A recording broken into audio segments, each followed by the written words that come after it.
176, lição viva. Duro está no Evangelho de João, capítulo 6, versículo 60. Duro é este discurso. Quem o pode ouvir? É uma pergunta. O cristianismo é a suprema religião da verdade e do amor, convocando corações para a vida mais alta.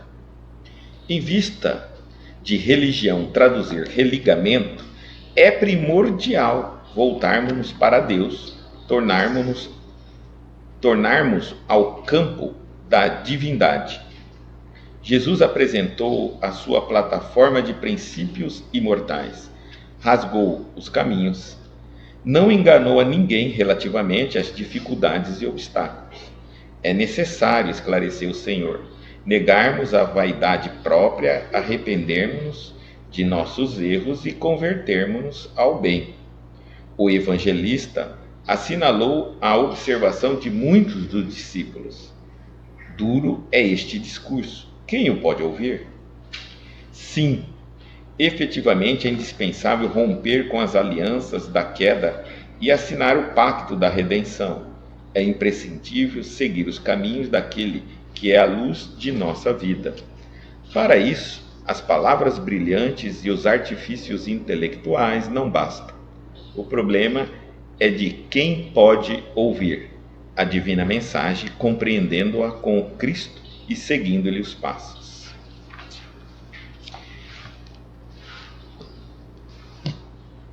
Na lição de número 176, o título é A Lição Viva. Está no Evangelho de João, capítulo 6, versículo 60. Então, o cristianismo, ele nos diz assim, Emmanuel, o cristianismo é a suprema religião da verdade. Veja, cristianismo é a religião da verdade. Agora, as religiões humanas, criadas pelos seres humanos, por isso que elas são humanas, e aí tem que vêm da origem cristã, aí são milhares e milhares, tá? Ixi, tem muita religião aí de nome. Mas a verdade, então por isso que o espiritismo, catolicismo, umbanda, as demais religiões que se existem, elas são criadas pelos homens, apoiando-se na base do cristianismo. Agora, o cristianismo, fornecida pelo Cristo, ele não fundou uma religião, mas ele deu os argumentos da verdade, que se chamou cristianismo, porque foi ensinada pelo Cristo, promulgada pelo Cristo. E daí porque o Espiritismo não segue o Antigo Testamento, porque não tem nada a ver com o Cristo. Só as palavras e os ensinamentos que Jesus achou, digamos assim, conveniente transmitir à humanidade. Então significa que a religião não importa. O que importa é se ela está com base no cristianismo, porque aí estaremos com base no Cristo. Então ele diz que é a suprema religião da verdade. Não há outra religião. Eu sei que aqui alguns vão dizer, mas os budistas, os islâmicos, como ficam nisso? Bom, nós sabemos que a suprema, o ser mais perfeito que pisou na Terra foi o Cristo. E ele nos ensinou o cristianismo. Os demais avatares, antes dele, tiveram diversos. Buda, Aristóteles, Zoroastro, Krishna. Esses, gente, eram espíritos também evoluídos, mas não na hierarquia do Cristo. E como eles não cumpriram, digamos assim, devidamente a missão, o Cristo que estava acima deles, que os enviou na Terra, teve que vir pessoalmente. Daí então cabe a cada um escolher a qual denominação seguir, e aquela principalmente que ele se sente bem, Infelizmente, dentro do cristianismo surgiu mais de 10 mil denominações. Eu falo isso, mas esse discurso meu de 10 mil denominações já tem aproximadamente mais de 10 anos também. Então, hoje deve ter quantas denominações, né? Então, denominações. E está surgindo cada dia mais uma, mais uma, mais uma. Infelizmente, esses que muitas vezes dizem cristão, eles não seguem bem, alguns, né? Não seguem bem o Novo Testamento, que vem diretamente, começa ele com o nascimento de Jesus, com a previsão do nascimento de Jesus e a sequência dos seus ensinamentos de vida. Muitas vezes dizem que somos cristãos, mas estamos seguindo muito Moisés, o Antigo Testamento, os Hebreus, né? E que, infelizmente, se denominam cristãos. Alguns acreditam que o Antigo Testamento que o Novo Testamento é a continuação do Antigo Testamento. Não, não é a continuação. Tanto que o Antigo Testamento é aceito hoje pelos judeus, normalmente. Mas o Novo Testamento não é aceito, então ele não é a continuação. Tá? É importante a gente entender que realmente algumas ideias Jesus aproveita, mas não só do Antigo Testamento de Moisés. Ele também aproveita algumas verdades de Buda, de Zoroastro, de Sócrates. Então, mas isso nós ainda não significa que esses livros estão incorporados, né? É a continuação. Jesus é a continuação de Sócrates. Jesus é a continuação de Buda. Não tem sentido. O Cristo vem e nos mostra sinteticamente aquilo que é importante entre tantas verdades anunciadas no planeta antes dele, e diz: isso aqui é importante, o resto não importa. Então, por isso o cristianismo é a suprema religião da verdade, o que não significa, e do amor, que as outras não estejam com a verdade. Estão dentro da capacidade dos seus avatares, estão com a verdade.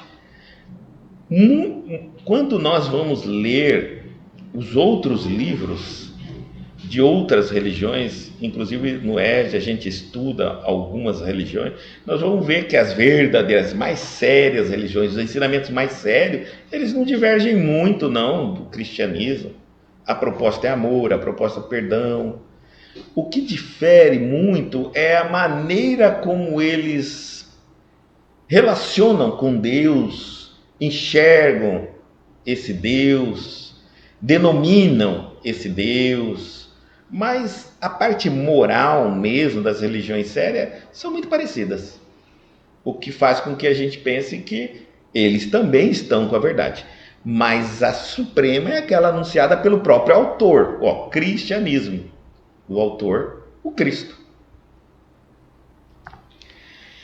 Convocando corações para a vida mais alta. E aqui é uma coisa muito importante, que o cristianismo, a gente esquece disso, se denomina cristão e estamos usando o cristianismo de maneira errada. Porque o cristianismo, ele deve nos convocar para a vida mais alta. Qual é a vida mais alta? A vida moral, ética. Eu digo, tira a ética. Moral, porque a ética depende do costume, da cultura do povo. Moral, né? Da parte moral espiritual. E não dos problemas materiais dos encarnados. Então, e aqui ele vai dizer assim: em vista de religião traduzir religamento, religamento com o quê? Religamento, nós, criaturas, com o Criador, Deus. É primordial, ele vai dizer assim, voltarmos para Deus, tornarmos ao campo da divindade. Então, assim, a religião serve para nos fazer lembrar de Deus, do nosso Criador, e falar apenas, eu diria mais, problemas espirituais. Lógico que às vezes esse espiritual naquilo que nós denominamos moral também, ele, um ser espiritual, está encarnado no corpo físico. Então, um problema que ele tem moral espiritual no corpo físico dá a impressão que é um problema na vida dele. Mas observa que a alçada aqui, que nós estamos falando das dificuldades, dos problemas e dos assuntos, é todos ligados à parte espiritual. Vamos dar um exemplo, para não ficar uma coisa muito assim abstrata. Vamos dizer que eu começo a me preocupar, a religião começa a se preocupar com problemas, digamos assim, de distribuição de dinheiro, bens materiais na terra.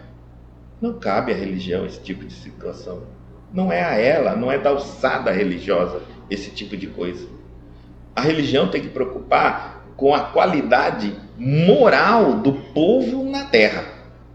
A distribuição de renda é uma outra questão, tá certo?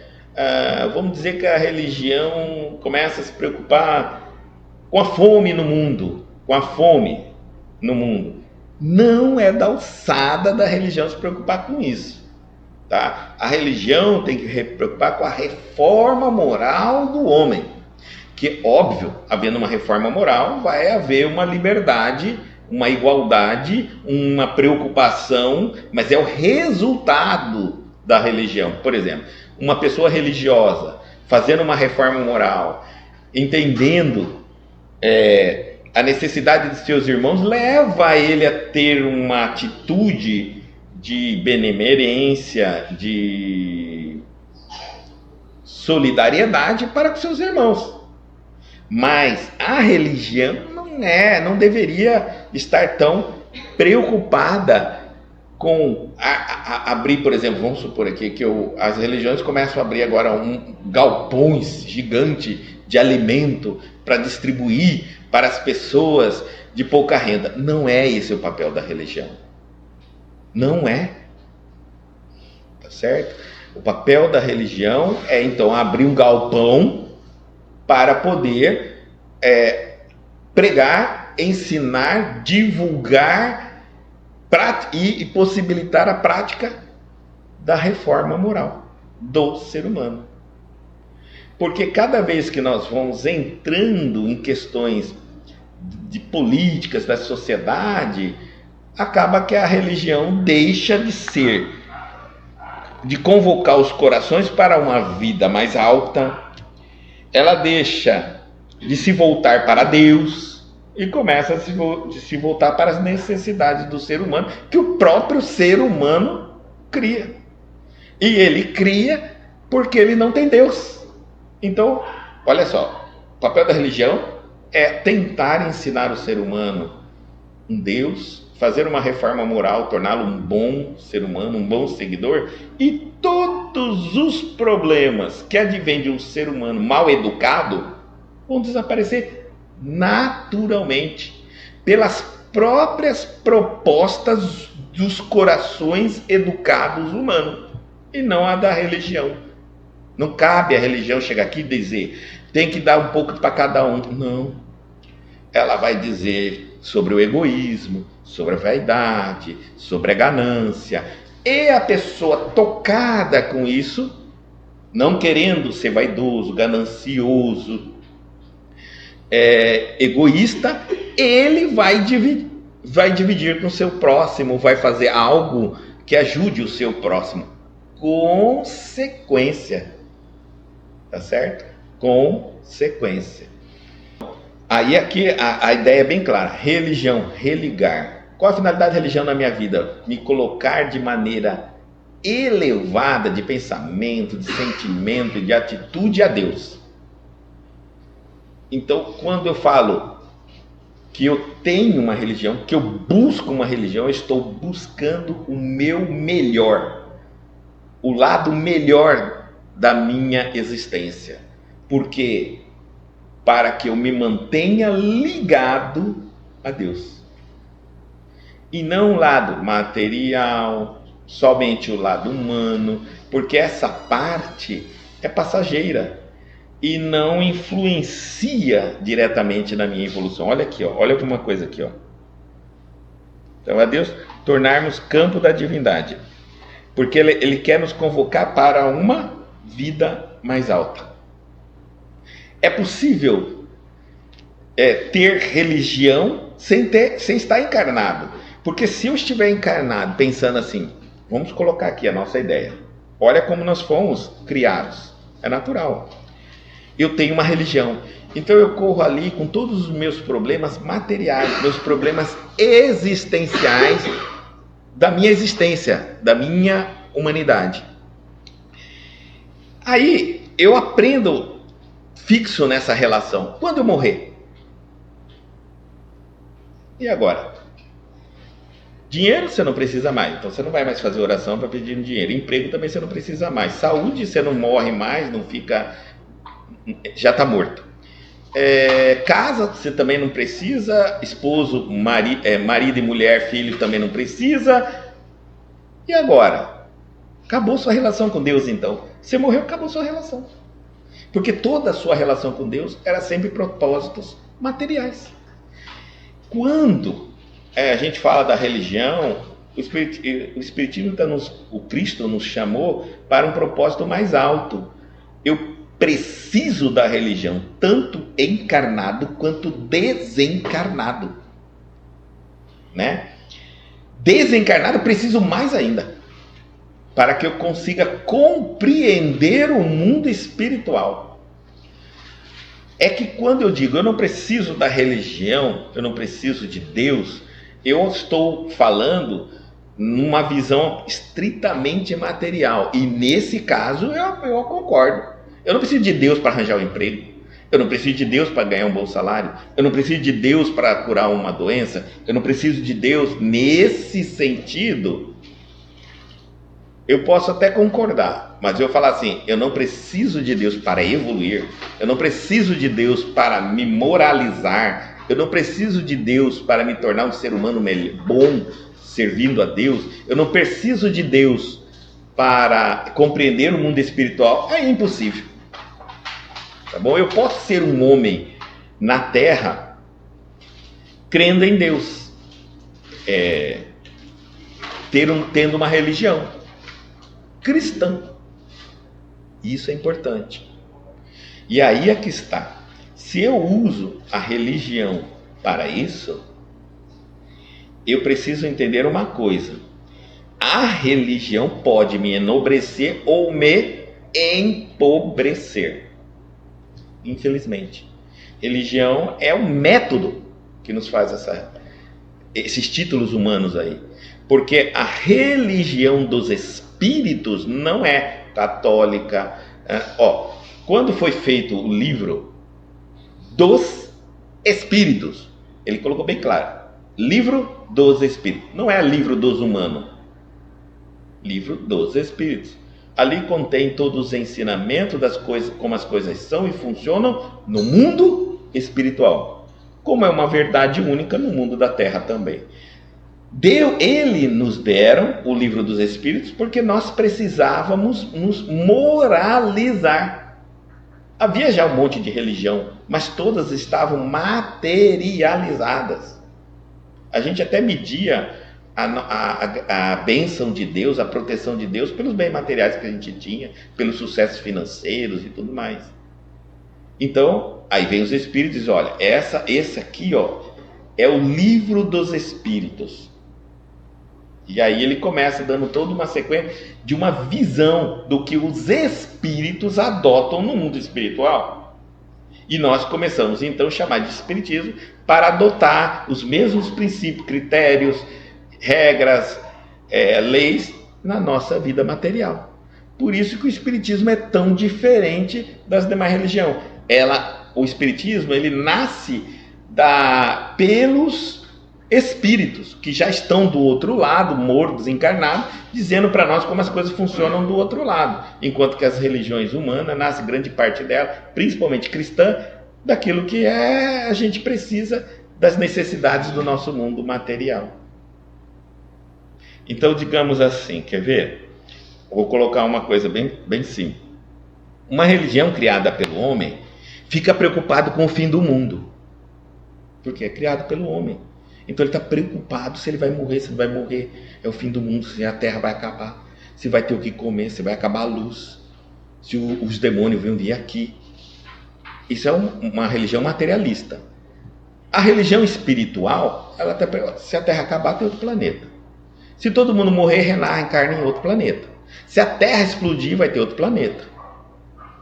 Não tem essa preocupação. A preocupação, então, da religião espiritual, dos espíritos, é: olha, se vocês puderem melhorar como seres humanos, se tornar menos egoísta, mais submisso às leis de Deus, mais perdoar seus irmãos, antes do mundo acabar, do planeta Terra acabar, ótimo.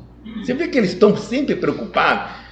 A religião espiritual, a preocupação dela é com a qualidade nossa, moral, de um espírito, de seres que não se preocupam com matéria. Se vai acabar, se vai passar fome, se vai ter escuridão, se o planeta vai rachar no meio, se vai ter terceira guerra, isso aí não tem problema. Isso é confusão de seres humanos. A preocupação dos espíritos é: e aí, até lá que tudo isso aconteça, você vai morrer melhor do que quando chegou na Terra? Será que você vai largar de ser egoísta? Será que você vai largar de ser uma pessoa que não perdoa? A sua vaidade, o seu ego? É isso que eles querem. Porque é isso que Jesus veio nos resgatar, as nossas almas. Ele não veio aqui resgatar planeta. Por isso que ele não dominou a Terra. Ele não veio construir: meu reino não é deste mundo, não é daqui. Pouco importa se a Terra, ele não tinha intenção de ficar dominando na Terra. A Terra é um instrumento utilizado. Então, por isso a gente tem que começar a pensar hoje quais são as religiões verdadeiras. Eu diria assim, são religiões de cunho espiritual, cuja base é espiritual. Quanto mais material, mais pendurar coisas materiais, a gente já começa a desconfiar. Vamos entender uma coisa. Por isso, a gente vai entender uma coisa muito interessante. Quando uma religião materialista começa a realizar cura, imediatamente nós queremos ou enaltecer quem está fazendo a cura, né? Ou alguma entidade que faz aquela cura. Tá certo? Pronto. Porque nós somos, é uma doutrina religiosa espiritualista. A espírita não. Quem faz a cura é médium. Apenas com capacidade de efeito físico. Qual a diferença dele para o médium de incorporação? Nenhuma. De um vidente? Nenhuma. De um audiente? Nenhuma. Ele é evoluído? Não. Ele é um ser em evolução que tem muitos débitos e que usa da mediunidade com a misericórdia de Deus para resgatar seus débitos. Provavelmente cometeu muitos erros no passado. De santo não tem nada, por isso que é médium. Então não enaltece. Olha só. A outra dia, fulano, a entidade que veio por ele é santa? Dr. Fritz está aí trocentos anos, desde quando eu nasci, eu ouço falar de Dr. Fritz, nunca virou santo. Não tem uma estátua desse santo, Dr. Fritz.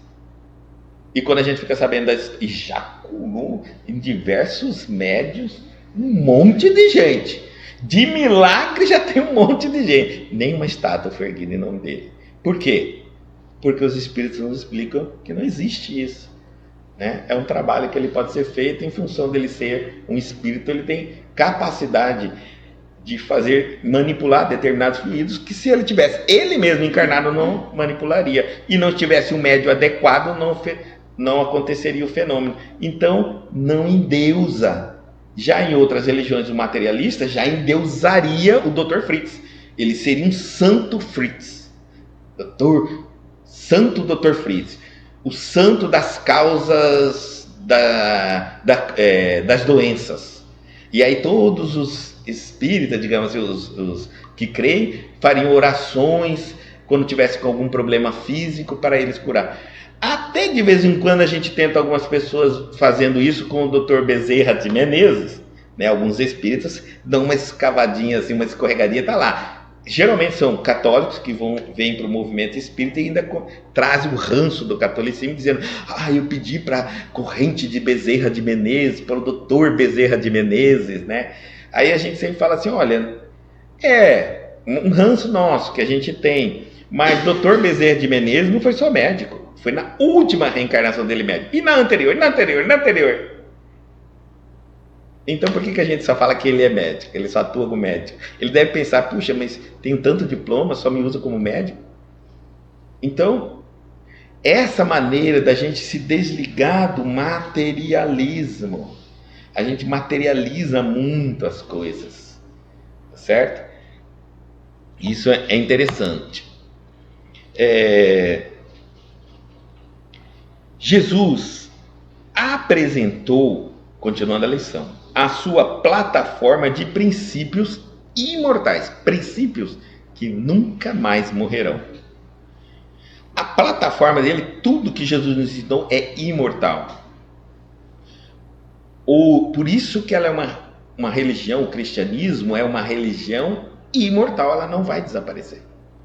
Se eu crio um título novo de religião com base no cristianismo, em parte no cristianismo e outra parte em coisas mortais, costume, moda, sonhos, desejos humanos, vai desaparecer. O tempo passa e vai acabar. Então, não enganou a ninguém relativamente às dificuldades e obstáculos. Ele também, trazendo todo esse contexto espiritual, ele não disse assim: olha, mesmo eu mostrando para vocês, eu estou falando de problemas espirituais, eu estou ensinando leis espirituais, eu estou falando tudo para um espírito, eu quero salvar a alma dos encarnados e os espíritos dos desencarnados. Mas ele não disse: olha, se vocês entenderem isso, esses problemas aqui, até vocês aprenderem isso, a sua vida vai ser um mar de rosa. Não, vai ter obstáculos e problemas e dificuldades materiais para os espíritos materializados. Até que ele se desmaterialize, ele desapegue, ele vai sofrer, para então ele se espiritualizar. Hoje é o que a gente mais vê. A gente entra numa doutrina espiritual, quantos anos a gente passa ainda materializado, estudando, frequentando, lutando para aprender a doutrina espiritual, e às vezes morre e ainda não é espiritualizado. Então, até hoje, não é fácil dizer que eu sou espiritualizado, apesar de eu ter uma religião que, na ligação com Deus, ela só é verdadeira, forte, sincera, quanto mais espiritualizado eu tiver. Porque quanto mais materializado eu estiver, eu vivo oscilando. Hoje eu estou feliz com Deus porque tenho um bom emprego. Pronto, mandaram eu embora. Ai, que Deus que é esse? Hoje eu estou bem porque eu tenho saúde. A saúde aparece no dia seguinte. Mas que Deus que é esse? Se a minha ligação com Deus é espiritual, nada te abala. Absolutamente nada.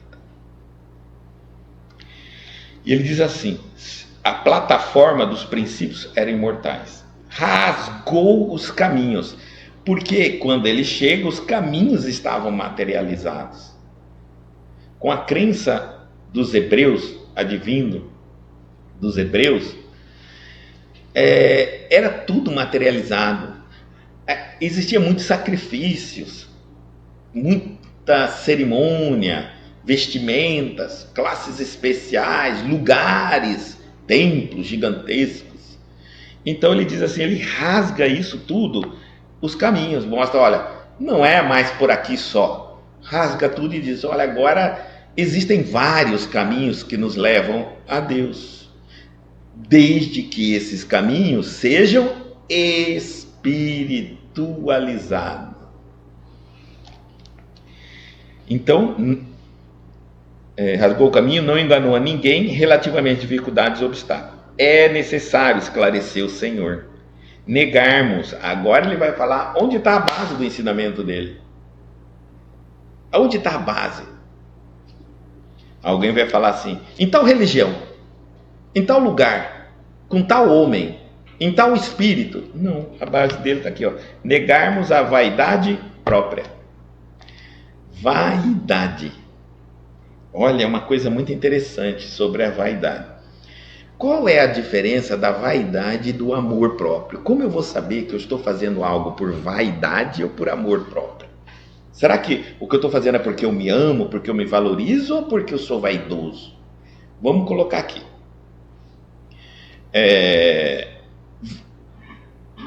Eu tenho a mais simples de todas é a tal da cirurgia plástica, que é a moda, né? Mas, então vamos lá. Eu tenho uma deformidade no meu corpo. Sei lá, pegou fogo, alguma coisa, e na cicatriz ficou aquela coisa muito feia. E que eu não me sinto bem quando exponho aquela cicatriz. Eu percebo que isso também incomoda as pessoas, né?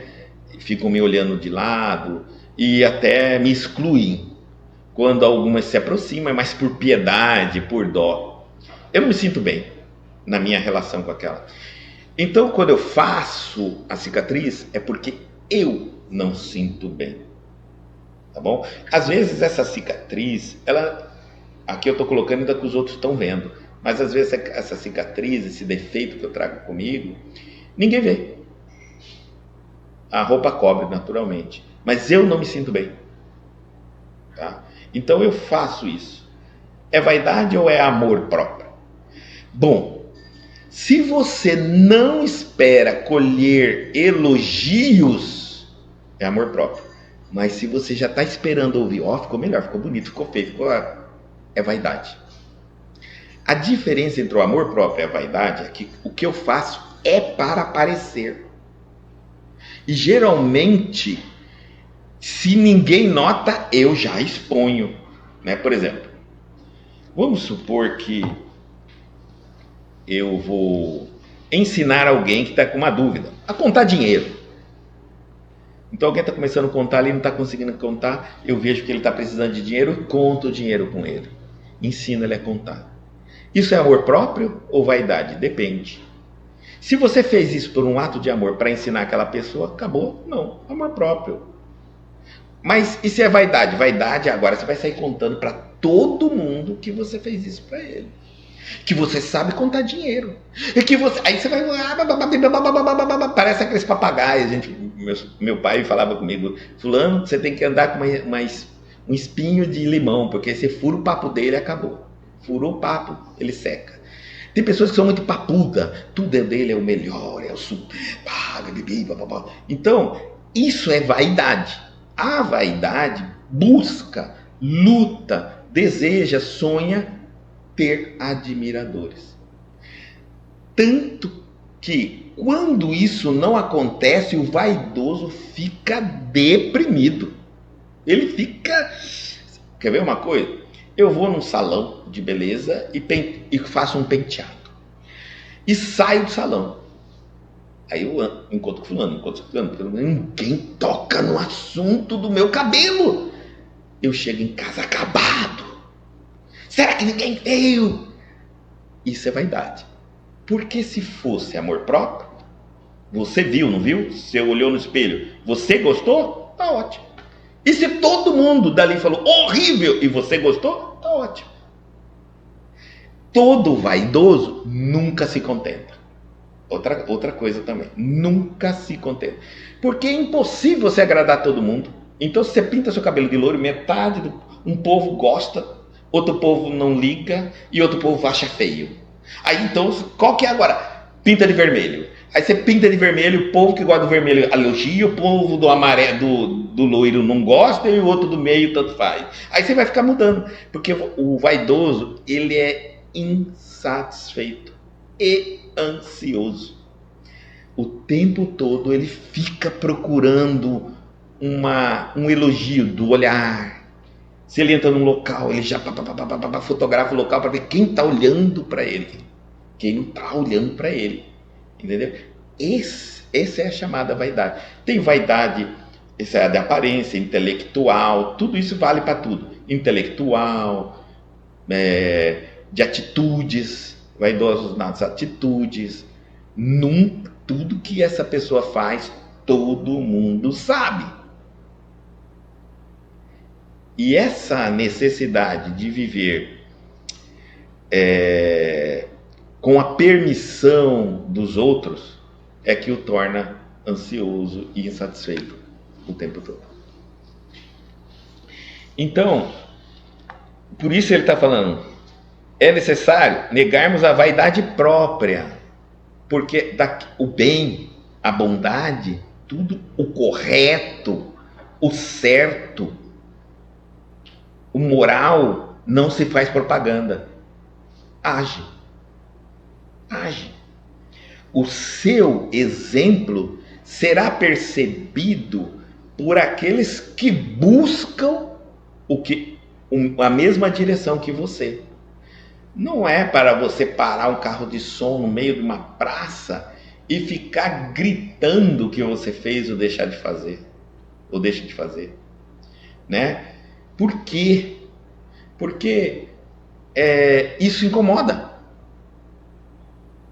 E mais ainda, não modifica ninguém. Tudo que você fizer do bem é só seu, é seu. Você faz por sentir-se bem, é amor próprio. É como alguém me dá a oportunidade de eu fazer um ato de bondade, eu agradeço a pessoa, porque ao fazer o ato de bondade, eu me sinto melhor. E a pessoa, se ela for ingrata, se ela não der valor, se ela não agradecer, depois falar mal, problema dela. Eu me senti melhor quando ela disse, então faz aqui para mim. Quer ver uma coisa? Uma criança fala, amarra o meu sapato, papai. Eu me sinto bem em amarrar o sapato de uma criança. Às vezes ela levanta, não fala nada, e daqui a um tempo ela nem lembra mais que eu amarrei o sapato. Mas eu me senti muito bem em saber amarrar o sapato. E amarrei o sapato dela. Porque rico é aquele que dá. E eu gostaria de sempre ser rico em tudo. Em inteligência, em amor, em capacidade, em raciocínio, em criatividade, em energia de ação. Então, que a gente seja sempre aquele irradiante de capacidade, porque estaremos sempre servindo. E aqueles a quem a gente serve, esses são aqueles que nos permitem a exercitar essa qualidade em nós. Então, então a primeira é, nós temos que negar a nossa própria vaidade, porque se a gente não negar, logo nós estamos competindo com Jesus, com Deus. Arrependermos-nos de nossos erros. Aí entra, olha só, tira a vaidade e agora vamos colocar também a humildade de se perceber que erra, que falha. Quem não erra, quem não falha, não entende que é aluno. E não existe outro mestre a não ser Jesus. O resto é tudo aluno. Então nós erramos, nós falhamos, tá certo? E muito. E reconhecer isso é muito importante, para que a gente possa arrepender. Agora tem uma coisa também no verbo arrepender, que nós não podemos esquecer de falar aqui, né? O arrependimento não é o remorso. Quando eu percebo que errei, me vem o remorso, me vem culpa. Remorso não serve para nada. Não serve, é só uma etapa. Se eu não me arrepender, não adianta. Mas qual a diferença? Remorso paralisa. Remorso te congela. Tanto que você às vezes fica preso no remorso e não toma uma atitude para o arrependimento. Mas o que é o arrependimento? É ação reparadora. O arrependimento é percepção do erro e uma ação que elimina o erro que você cometeu. Então, o Cristo está claro aqui. Arrependimento, não remorso. Remorso, se você for no umbral, tem praticamente todos aqueles espíritos que estão no umbral estão com remorso.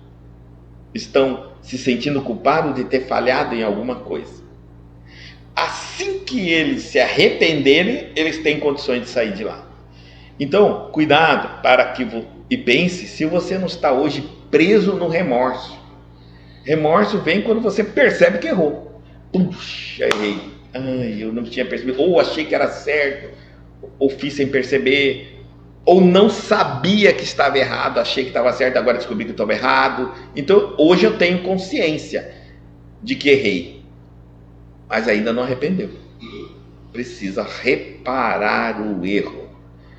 E se você fizer isso na mesma vida que você errou, não precisa de outra vida para reparar, né? Bom, e aí ele diz assim: e convertermos-nos ao bem. Aí sim, olha, você já negou a vaidade.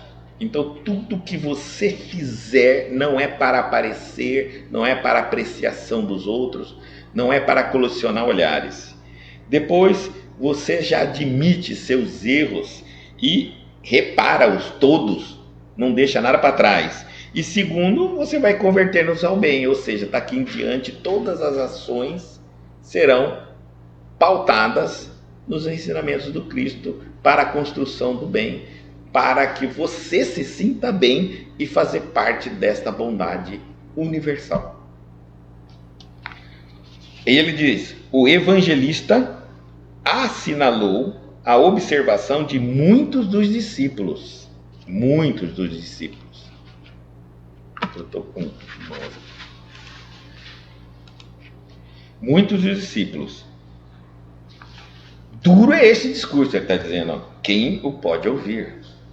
Olha só, ele está falando assim, puxa, esse discurso do Cristo é duro. Quem pode ouvir?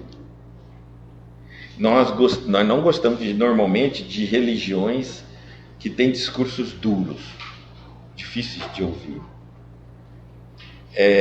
Mas são os melhores discursos, porque normalmente eles falam-nos a verdade.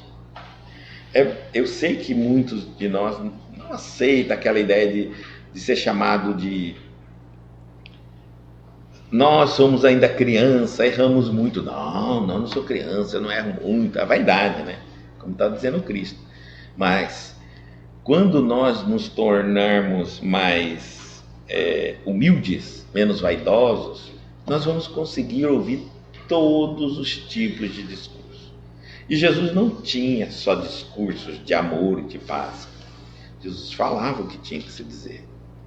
Está aqui, ó, no próprio evangelho registrado que os próprios evangelistas, às vezes no discurso do Cristo, sentiam, vixe, quem vai aguentar, quem o pode ouvir numa situação dessa. Alguns dizem assim, eu não vou na religião para tomar sermão. Eu vi já bastante dessa. Eu não vou na religião para tomar sermão, né? Gente, se a religião não nos sacolejar, nos mostrar aonde está o erro, como é que a gente vai aprender? Não tem jeito. Então, sim, ele está dizendo, efetivamente é indispensável romper com as alianças da queda e assinar o pacto de redenção.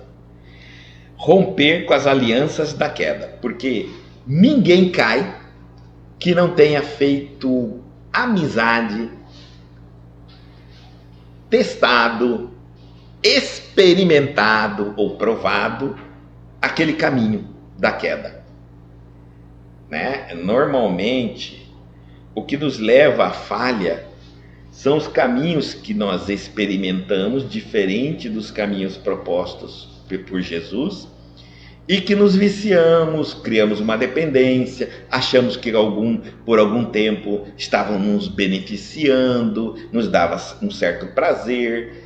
Então, ele está dizendo assim, ó, temos que romper com as alianças da queda.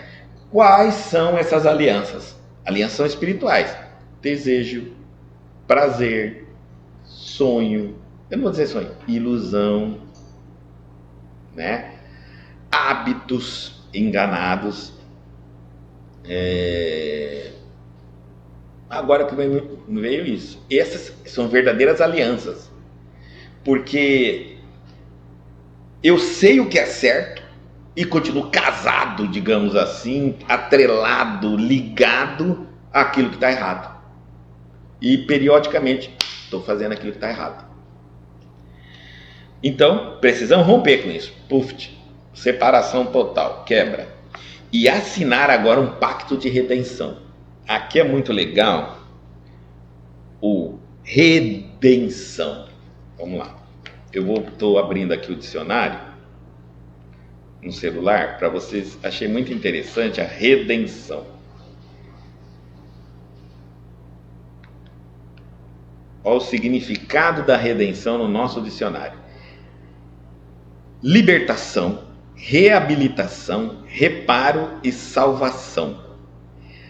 É nos livrarmos, né, da situação que nos coloca a perder do caminho.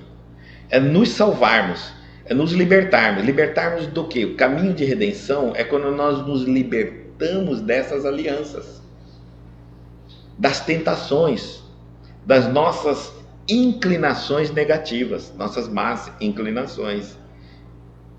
Então, aí nós nos libertamos dela. E naturalmente, quando nos libertamos, nós podemos nos reabilitar, ou seja, aprender a usar o bem no lugar das alianças negativas. Vamos lá. Eu estava alimentando um certo conforto ou prazer de não perdoar. Me sentia bem assim, me sentia forte, mas percebi que está errado, porque eu não trago nos momentos de reflexão, eu me sinto uma pessoa fraca, uma pessoa aflita, né? A mágoa está me adoecendo. Então eu preciso cortar esse prazer, essa satisfação que me traz na teoria da fortaleza como ser humano. Eu rompo isso, aí eu me liberto da falta de perdão, da visão que eu tenho de achar que é forte porque não perdoo, me reabilito, aprendo a gostar de perdoar. Então eu estou me reparando agora, já estou aprendendo, vou dar reparo, dou o perdão, e aí então eu posso me encontrar, eu estou me salvando. Viu como é bem colocadinho o verbo aqui por Emmanuel? Então ele está mostrando tudo, ó. E assinar o pacto da redenção, quer dizer, se você assinou o pacto, você não pode quebrar mais, é um contrato. Nós viemos, isso aqui é sentido figurado, a gente vem assinando pactos com o mal o tempo todo. Por que com o mal? Porque o que nos guia para assinar o caminho, o pacto com o mal é prazer, satisfação, ganância, desejo, ilusão. É tudo falso, mentira, enganoso. E é pacto com o mal, o nosso lado mal. O pacto com o bem, evolução, progresso, desenvolvimento, moralização.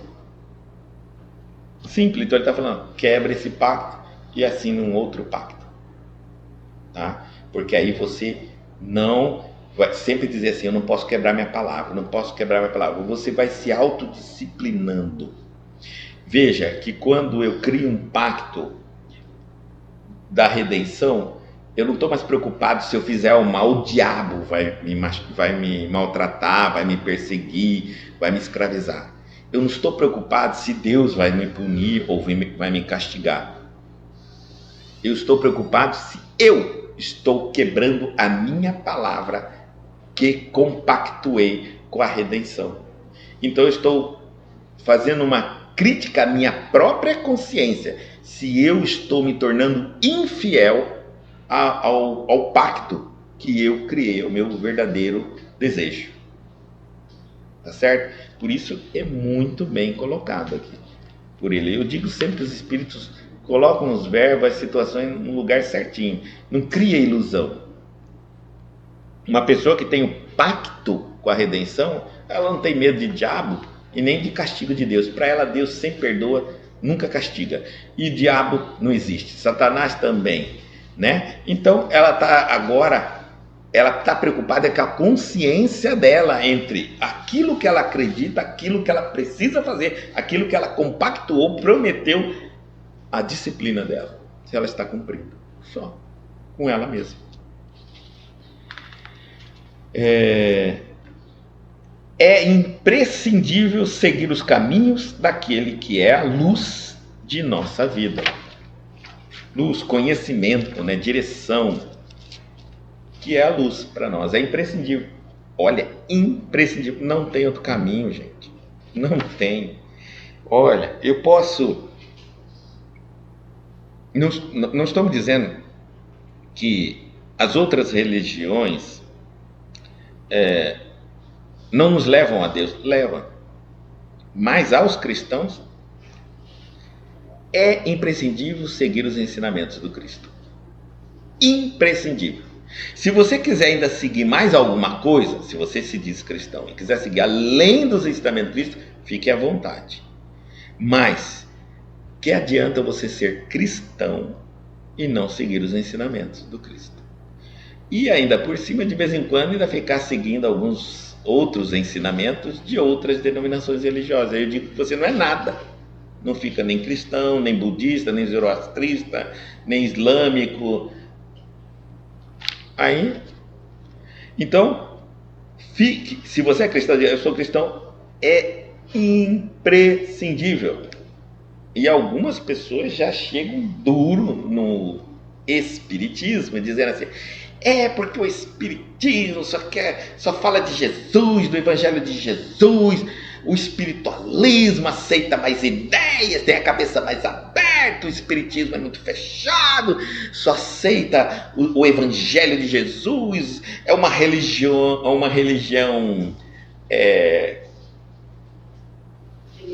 estão tentando, né, transformar o espiritismo em uma religião. Gente, ele é o Cristo, os espíritos verdade, a falange de espíritos verdade era formada por diversos espíritos e também de outras denominações religiosas. Eles sintetizaram e mostraram para nós que eles eram avatares de outras religiões também, que o Cristo estava mais correto. Eles são os espíritos, já morreram, eram avatares aqui na Terra. Fenelon, nós vamos encontrar Santo Agostinho de Hipona. Então, se eles estão falando, siga o Cristo, por que nós não vamos seguir? Por isso nós somos cristãos, por isso a doutrina espírita é cristã. Agora, ser cristão e não seguir os ensinamentos do Cristo, aí não tem sentido nenhum. Daí por que a gente fica falando assim, porque o espiritismo não é contra nenhuma religião, mas alguma coisa que não faz parte do cristianismo, tem sentido o espiritismo incorporar nele.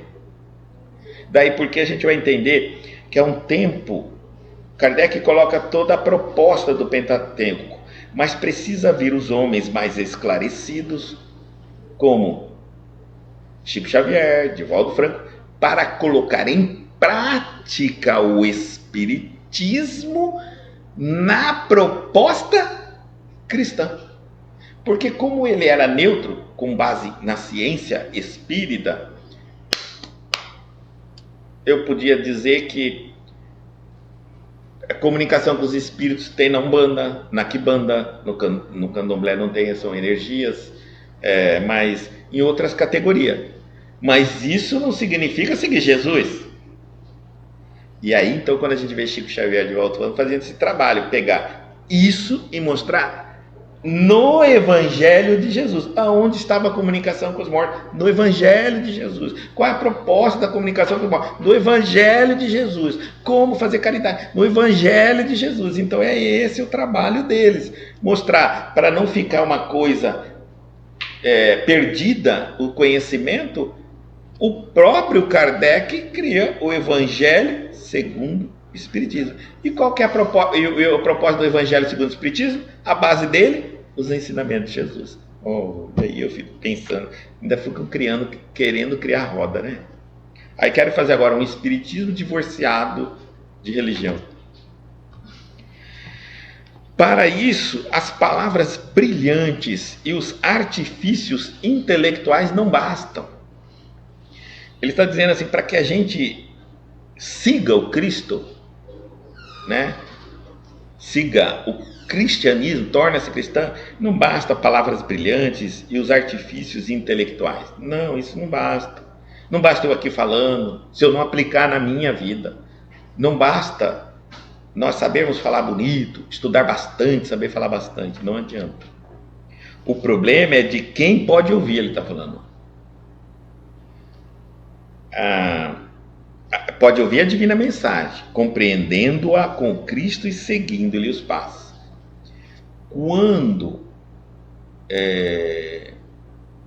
eu leio um livro que me toca, aquele livro me provoca reflexão, ele me chama em uma reflexão que eu me identifico com aquela chamada, é como se o livro estivesse falando, ei, você que está lendo, tenta fazer isso, tenta fazer aquilo, muda, para isso, reflete. Então, aquele livro, aqueles ensinamentos, é um problema seu, compreendeu? É um problema seu, porque você se identificou com aquela prova. Quando eu penso assim, nossa, esse discurso, essa palestra, até mesmo quando eu vou na missa, um culto, e acho duro aquele ensinamento, provavelmente é um problema seu. Porque aqueles que já passaram por essa fase não se sentem tocados por aquele contexto. Simples assim, né? A aula mais difícil da escola é aquela que eu não sei, que eu estou lutando para aprender. Então, quando o professor vai ensinar uma matéria, eu falo, ixi, essa matéria é difícil, porque eu não sei. É um problema meu. O outro que está do meu lado fala, não, já aprendi, tranquilo. Consegue até colaborar com a aula. Quando o professor vai falar, ele já termina. O professor vai fazer uma questão, ele já respondeu. É simples. Então, quando você encontrar situações de leitura, reflexões, artigos, palestras, doída, é para você. Encerrando aqui, colocar os passos, seguindo-lhe os passos. Vamos seguir os seus ensinamentos. Antes de seguir qualquer outro ensinamento de quem quer que seja. É uma coisa importante, e aqui está, porque o Espiritismo às vezes seleciona ensinamentos, conceitos, para que não divirja muito dos ensinamentos de Cristo. Primeiro, porque eu ficar sabendo de um monte de coisa, o próprio cristianismo tem muitas coisas que a ciência não consegue comprovar. Já estou com um pacote chamado cristianismo que nem tudo é comprovado pela ciência. Aí veio de uma outra doutrina, sei lá, um monte de outro pacote que também não é provado pela ciência. Olha, gente, se eu tiver que ficar comprovado com alguma coisa que não é comprovado pela ciência, que pelo menos fique com a do cristianismo. Porque alguns vão colocando o outro pacote em cima, que pode ser criado por um homem, por uma teoria de alguém, por um filósofo, por, sei lá, por um escritor. Aí já coloco aqui em cima desse daqui. Daqui a pouco eu já não sei, por ter que estudar tanto essa teoria, já não dá mais tempo de estudar nem a Bíblia, nem ler o Evangelho, nem estudar aquilo que é trazido pelo Cristo. E aí acaba mudando o rumo total. Eu falo assim, o nosso tempo é limitado, ele não volta atrás. Se eu estou na escola e na hora da matéria de um determinado professor eu estou fazendo uma outra coisa, na hora da prova eu não tenho como voltar atrás. Eu perdi a explicação, eu perdi tempo. Tudo bem que a prova eu posso remarcar ou reprovar e fazê-la de novo, mas a vida só na próxima reencarnação. Então, não distraia muito, o que eu quero dizer aqui sucintamente, caminhando por outros devaneios, outras teorias, outras propostas fantásticas, né? Vamos ser mais conservador, eu acredito, nesse ponto. Mais cauteloso.